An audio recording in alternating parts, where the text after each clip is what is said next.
Sniffing. Sniff, sniff, sniff.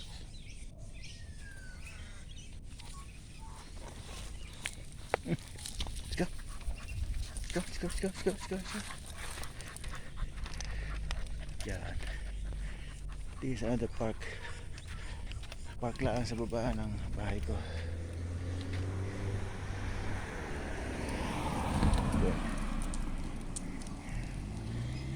We're driving on the left hand side of the road.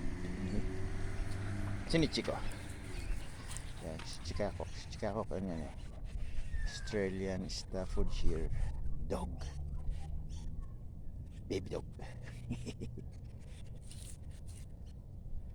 Siya. Oh, pag may namin yan, ayaw nyo pang maris yan. Sige. Yo, sama kukusa yan. Sama kukusang.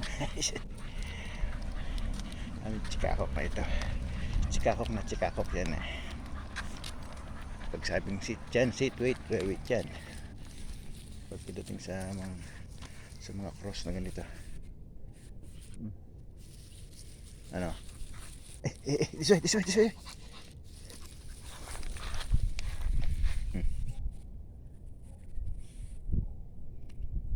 Amoy pa.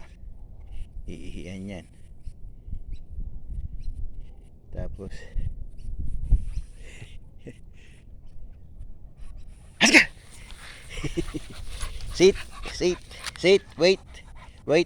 Good boy. Hang on. There's car coming in. There's a car there. See, car. Good boy. Kalis ka. This way. Ayun pa. Let's go.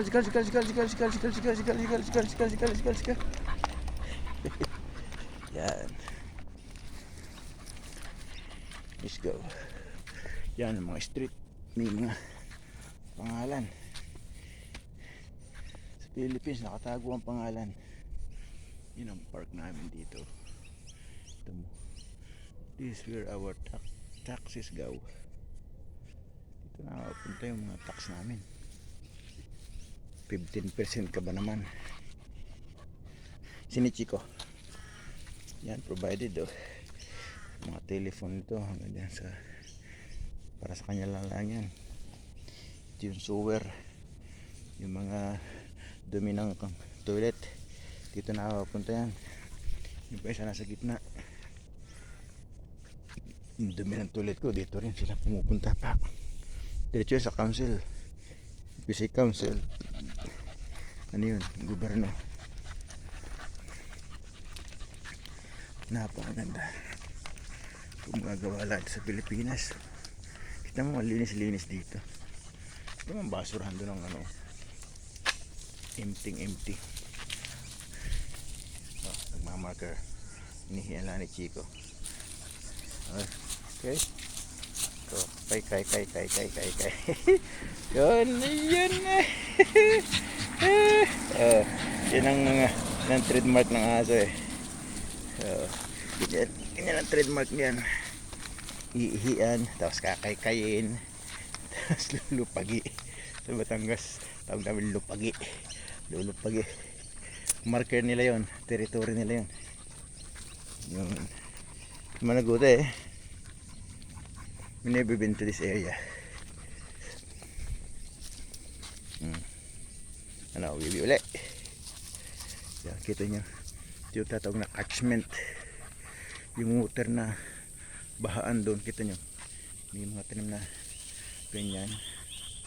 Tapos kita nyo, ganda nung pinaka niyan. Pero yung overflow. Yan. Pero hindi masyadong malakas ang dating. Tapos dito, lalabas ng tubig. Galing dyan sa taas. Punta dito, boom. Pag may baha. Yan ang tinatawag na mga plano na sa mga flood ganyan. Sana all. Sini Chico? Chico, pagod na. Sige, okay. Doon tayo pupunta sa gusto mo. Itong si Chico namin, pagka ayaw niya doon sa area, talagang babatakin ka pabalik. Ganyan ang mga manner ng aso. Pag kami mga threats lang na pipredict doon, o ayaw nilang area na yun, vibration. Kaya mo dyan. Eating tadpole. Kain toad. Kain toad dito, palaka. Napag nakain ng aso yun. Nako, halos isang linggong stoned ang aso. Hay na hay.